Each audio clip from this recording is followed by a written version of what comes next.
Chapter 8. Elephants on Strike. Many years ago in Ceylon, now Sri Lanka, my brother and I had organized a scheme for the development of a mountain sanatorium at Nuera Elia. We had a couple of tame elephant cows employed in various works, but it was necessary to obtain the assistance of the government stables for the transport of heavy machinery, which could not be conveyed in the ordinary native carts. There were accordingly a large number of elephant wagons, drawn by their colossal teams, some of which required 4 elephants. It was the wet season upon the mountains. Our settlement was 6,200 feet above the sea, and the zigzag pass from Rambode at the base of the steep ascent was 15 miles in length. The crest of the pass was 7,000 feet in altitude, from which we descended 800 feet to the Nuera Elia plain.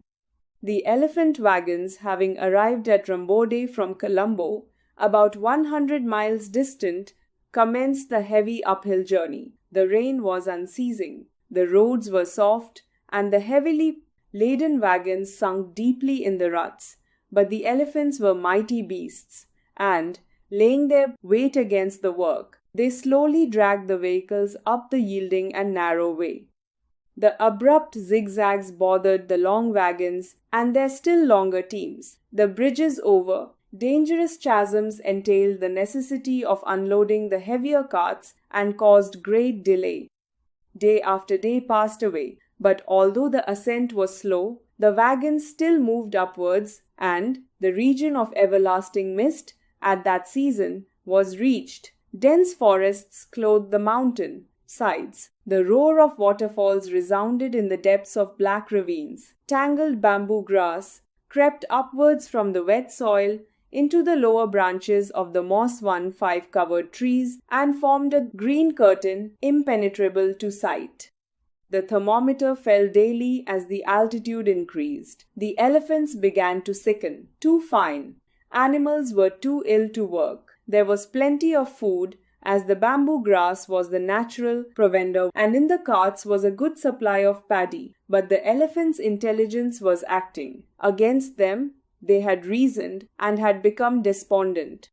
For 9 or 10 days they had been exposed to ceaseless wet and cold, dragging their unmanageable wagons up a road that even in dry weather was difficult to put up with the weight. The wheels sank deep below the metal foundation and became hopelessly embedded. Again and again the wagons had to be emptied of their contents, and extra elephants were taken from the other carts and harnessed to the empty wagons, which were by sheer weight of animals dragged from the deep mire. Thus the time had passed, and the elephants had evidently reasoned upon the situation, and had concluded that there was no summit to the mountain, and no end to the steep and horrible ascent. It would be, therefore, useless to persevere in unavailing efforts. They determined, under these heart-breaking circumstances, to strike work, and they did strike. One morning, a couple of the elephant drivers appeared at my house in Nuera Elia and described the situation. They declared that it was absolutely impossible to induce the elephants to work. They had given it up as a bad job.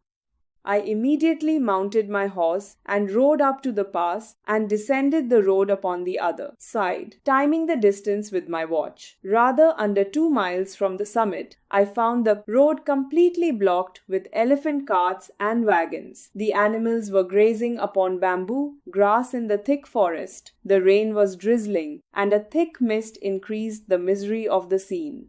I ordered 4 elephants to be harnessed to a cart intended for only one animal. This was quickly effected, and the drivers were soon astride the animals' necks and prodded them with their iron hooks. Not an elephant would exert itself to draw the wagon. In vain the drivers coaxed the elephants, and then used every threat in their vocabulary, relentlessly prodding the massive beasts on their necks and shoulders with the iron points of their hooks. The only response was a kind of marking time on the part of the elephants, which simply moved their legs mechanically up and down, and swung their trunks to and fro, but none would pull or exert the slightest. Neither did they move forward a single inch. I never saw such an instance of passive and determined obstinacy. The case was hopeless.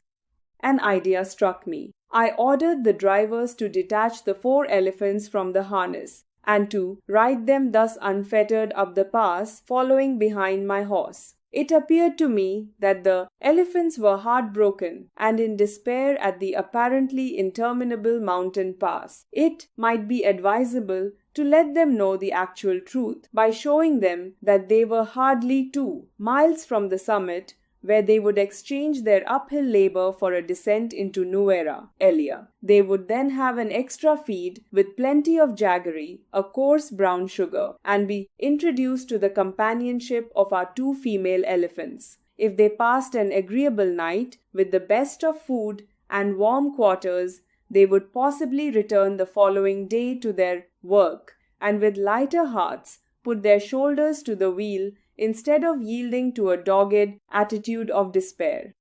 The result of this ruse was perfect. The elephants accompanied me to Nuera Elia and were well fed and cared for. On the following day, we returned to the heavy work, and I myself witnessed their start with the hitherto unyielding wagon. Not only did they exert their full powers and drag the lumbering load straight up the fatiguing hill without the slightest hesitation, but their example, or some unaccountable communication between them, appeared to give general encouragement. I employed the most willing elephants as extras to each wagon which they drew to the summit of the pass, and then returned to assist the others, thus completing what had been pronounced by the drivers as utterly impossible. There can be no doubt that the elephants had at once perceived the situation and in consequence recovered their